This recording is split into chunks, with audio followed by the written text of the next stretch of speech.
nang dahil sa akin. Ilang beses nang nalagay sa alanganin ang iyong kamahalan, kaya buhay pa rin ako. Nagpadala ka ng tauhan upang ipapatay ako.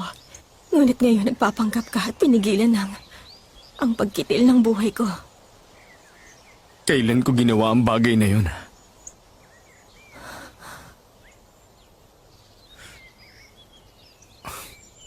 Wala akong kailangang ipaliwanag sa'yo.